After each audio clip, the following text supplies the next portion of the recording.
Hi and welcome to today's video, and today I wanted to show you a couple of car manuals. Now the reason why I wanted to show you these is because they're from the original launch of the Austin miniMetro. Now you got your standard how to use the vehicle and capacities, tyre pressures and all of that sort of stuff manual. But even if you didn't order any of the optional equipment, you also got this optional equipment manual as well, which was almost sort of like a here's what you could have won kind of scenario. Maybe to sort of tempt you into perhaps investing in some of the optional extras that you could actually have specified for your miniMetro back in 1980 and indeed 1981. These particular manuals date from 1980. I think this one is also 1980. So these would have been certainly one of the original set of manuals issued with the miniMetro. Now when my parents had a miniMetro, we had a 9-year-old example. It was a 1 litre HLE in Baccara Brown Metallic, and it actually came with both of these manuals. These aren't the original ones from the car itself, but it did come with both of these manuals, which leads me to believe that they all came with those. The other thing that it came with, which I've been trying to track down for a number of years, was a nice little colour card, which gave you all of the sort of trim colour options available for that particular year. So this particular manual follows a very usual path that a lot of the Austin Morris and later Austin Rover manuals followed. So it started off with obviously sort of the standard introduction to the car itself, which you see in all of the manuals. Font is also the same as well, which sort of shows some uniformity. You then get the basic use and controls. And funny enough, like the Rover SD1, the dashboard of the original Metro was very easy to swap for left and right hand drive. So the instrument pod would just move over there, the glove box would move over there, the fuse box and auxiliary switches would move over there. This could all stay the same, and that way you've actually had a left hand drive car. Obviously steering column would move as well.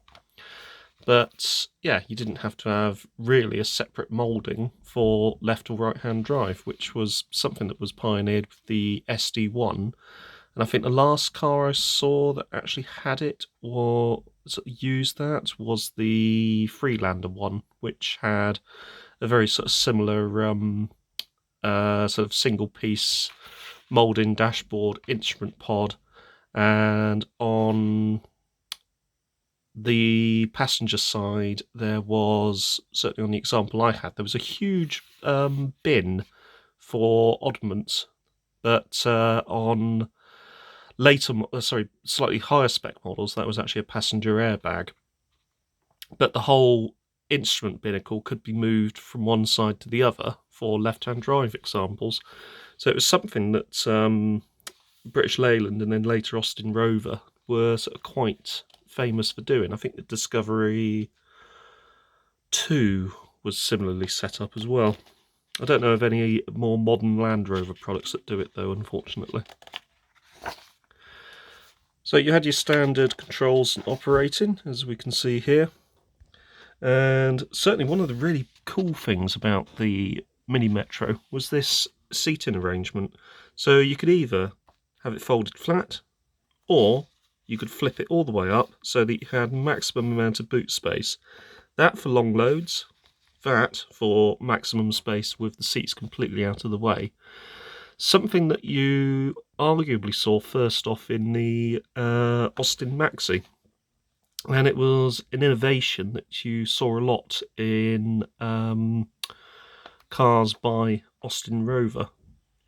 It's a shame really, because they were, things like this, they were quite an innovative company. It's just they were let down by silly little things, well, not silly little things, silly little things that became really major things, like niggly build quality issues, a poor sort of dealer network, sort of reluctant to deal with faults, poor quality control, all of those sort of things.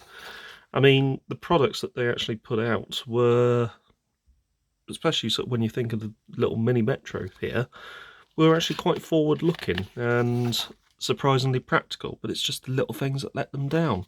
On the miniMetro, it was rust-proofing. And it's, yeah, well, that's probably one of the many reasons why they're not around anymore. But yeah, the manual itself, just follows the standard set of instructions, covers the radio cassette, if installed, or the basic radio. But the big thing that a lot of car manuals had, and it wasn't just Austin Rover that did this, there were a lot of manufacturers that actually did this, you had a whole section, a whole section that thick, dedicated to maintaining the car. So if you wanted to, you could maintain the car yourself. You didn't necessarily have to take it to a dealer to maintain it. Nowadays, I don't think you're even shown how to top up the coolant or the brake fluid. I think you're shown instructions on how to top up the washer reservoir. I would have to look at my Zafira Tourer manuals. That's a really good example of a modern car manual, owner's manual, that doesn't really tell you how to do anything that technical on the car. But I mean, look at this one. It's given us all of the possible types of lubricants from various manufacturers that you could use for greasing points, upper cylinder lubricant, steering rack grease, engine oil. In fairness though, a lot of modern manuals will tell you what oil you need, especially if it's a GM product which needs Dexos 2 compatible oil. But you also got this as well in a lot of the Austin Rover manuals, which was quite handy. So you had the viscosity, and then you had the minimum temperature that it would work down to, which is always quite handy to know.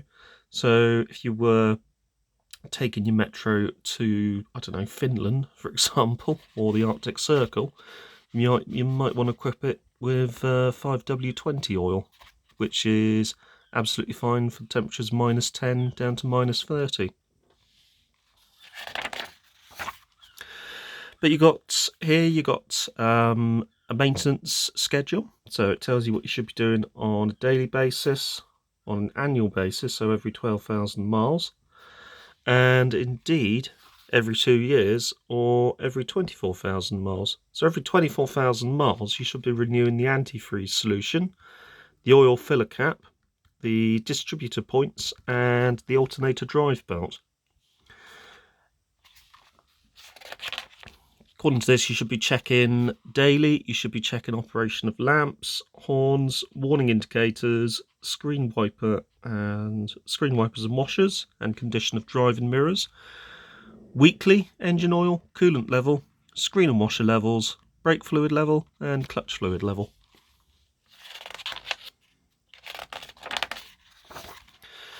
But here, obviously, gives you instructions on how to clean the car. But it also gives you instructions on how to change the oil, which you wouldn't find in a modern owner's handbook. I mean, that's brilliant. You actually, you could renew the oil yourself if you wanted. Does it tell you how much oil you should be filling it up with? No, it doesn't. But it says you need at least you need a container that holds at least 6 litres. Gives you instructions on how to lubricate grease points. There were greasing points still for front suspension pivot and also the rear suspension pivot. The odd thing about the miniMetro is it had independent suspension, and yeah, that was quite unusual for a small car. The later Metros, as in K-Series Metros, actually had far better ride and handling setup than the original, because the front and rear hydrogas displacers were linked side by side, linked front to rear, rather than damper at the front, side by side at the back, which was a bit of a cop-out, to be honest with you. But yeah, you got sort of things like adjusting clutch return clearance. You got something here about adjusting the valve clearances. You know, all things you wouldn't really get these days. There's also a little addendum here which gives you more up-to-date fuel economy ratings. It's also here a section servicing the distributor. Again, something you wouldn't get these days, mainly because there's no distributors to service. And also a section on checking the cooling system coolant level. Another section here on replacing the air filter, topping up the carburetor dashpot. Also giving you information about the antifreeze mixture and the temperatures that it will work down to.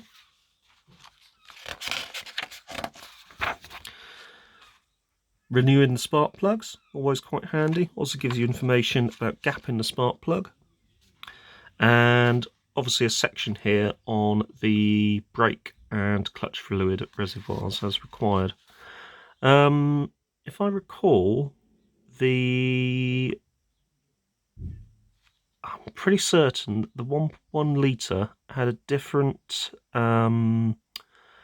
brake fluid reservoir to the 1.3. I've got a feeling that the 1.3 litre brakes were servo assisted. The 1 litres were not servo assisted. I would need to look that up, but that is something that I do seem to remember on the earlier models.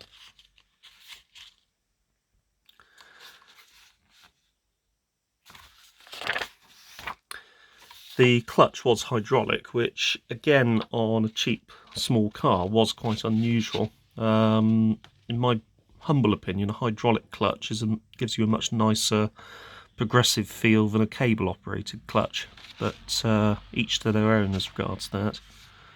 Also gives you a section on how to replace the brake pads. I mean, yeah, you just wouldn't see that these days. How to adjust the rear drum brakes. How to top up the battery. I mean, a lot of batteries now are sealed for life, admittedly. How to adjust the washer jets, which, yeah, that's quite useful. How to replace the wiper blades. Just loads and loads of stuff in here about maintaining the car. Also, drainage points, which I guarantee nobody ever unblocked, so that led to even more rust problems. What else do we have? Repairs and replacements. We've got a nice little troubleshooting guide. We got how to top up the suspension, although that was arguably a dealer-only arrangement. Fuses. How to drain and refill the cooling system. Obviously how to change tyre. How to change bulbs, which was quite handy. Also, how to test the radiator cooling fan by bridging the connector terminal. So if the fan wasn't coming on and you wanted to rule out if it was the temperature sensor, it would tell you how to do that. Also, how to renew the alternator drive belt. Just loads and loads of things, which is really very good and was pretty sort of standard for the time. Also gives you a whole list of replacement bulbs and the part numbers, and more sort of repair and replacement tips. In fact, the majority of the manual is actually made up with this whole sort of repair and replacement section, which is quite astonishing. A lot of today's manuals are actually sort of made up with how to actually use all the features that the car has, which might be another reason why they don't necessarily come with a repair and maintenance manual, because they're just, you know, you'd have a manual that was sort of about that sort of thick. The other bit, which I always found amusing, was you got this optional extras equipment manual. and it gave you information about how to use air conditioning, the door floodlights, electric door mirrors, the electric windows, the cruise control, the interior light delay, the tailgate release, and the trip computer. And it had these sort of quite nice hand-drawn pictures showing all of the features in operation. So here we have this gentleman here operating the air conditioning, but he's also got the trip computer, and his wife or partner is enjoying the luxury of the cool conditioned air. We got somebody here going on a journey using the trip computer to obviously calculate distance, and they're equipped with the sporty front fog lamps. Somebody here using the electric mirrors, somebody there basking in the luxury of the floodlit illuminations, and somebody there asking for directions using the electric windows.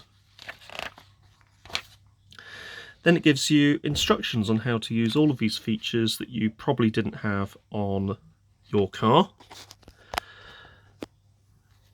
So this is the cruise control.